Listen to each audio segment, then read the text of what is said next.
Hello, this is Millennial Mom, and today I'm going to be transplanting my tomato seedling that I've been planting indoors to a bigger pot.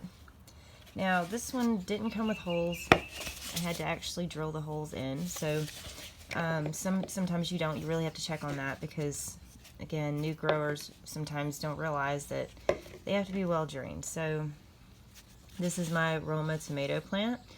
He's probably about 5 weeks old, so he's getting a little bit too big for this cup. This particular plant I did not start in this cup. I actually started it in a little container like this. So so I started it on 3.9, so maybe it's about a month old. So this is how big it got. And I'm going to start acclimating it to the sun. I haven't done that yet, but I am going to start bringing it out more because I think it's getting a little big and probably ready in a few weeks to go in the garden. Typically, you have to wait on the first true leaves, so this was the first set of leaves that grew on the tomato plant, and then once you start to see these, you can actually start transplanting. So what I have is I have compost and regular soil, and I always like to stick with organic. I don't care to get anything with chemicals. I guess it's preference. Everybody has their own preference. I personally organic garden. So, and then I'm going to put in a little bit of this. So I do not have a whole lot of experience with the earthworm casting. I have seen and heard a lot of good things about it.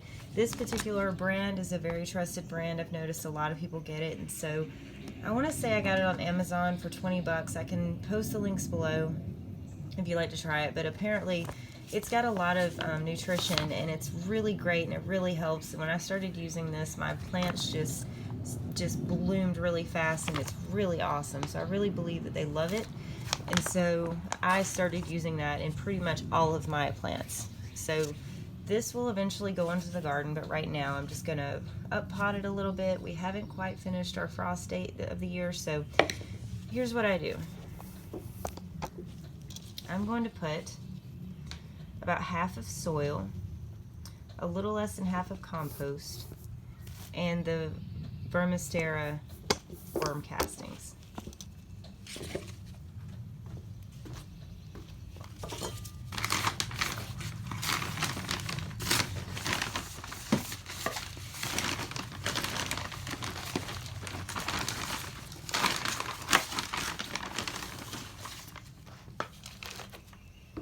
So I have about that much soil. It's about halfway.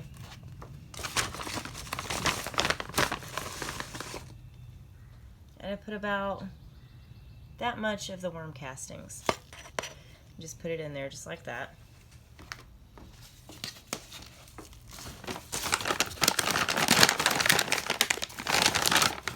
And then before I fill the rest of the way up, I put a little bit of plant food in there, some fertilizer. I use the granular fertilizer. It's this one in particular is bone meal.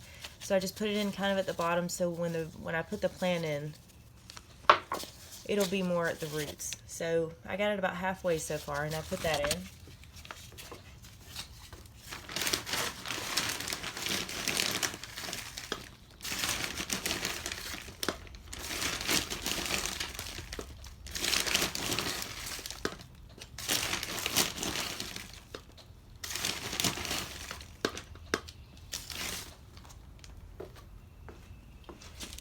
And I put the rest of the way with compost. So I got it pretty full. I know tomatoes, you want to try to bury them as much as you can. That way the roots will start to sprout even further.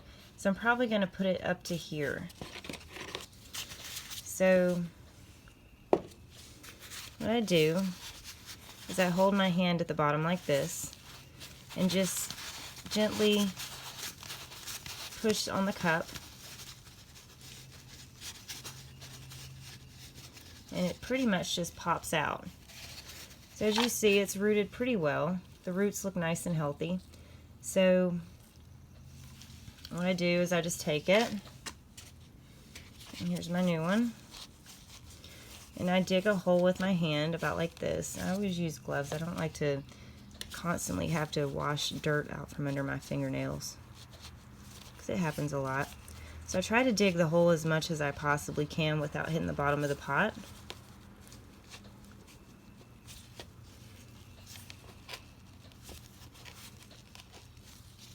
And I just pop it in, push it down. Don't let the leaves sit on the dirt. That causes diseases.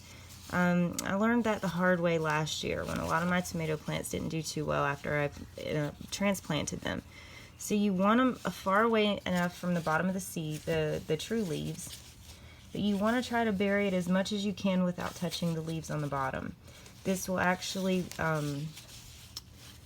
encourage the tomato plant to start rooting even higher, so you get deeper roots. It's a really awesome thing how tomatoes take root, and you really have to be careful, because they're really prone to diseases.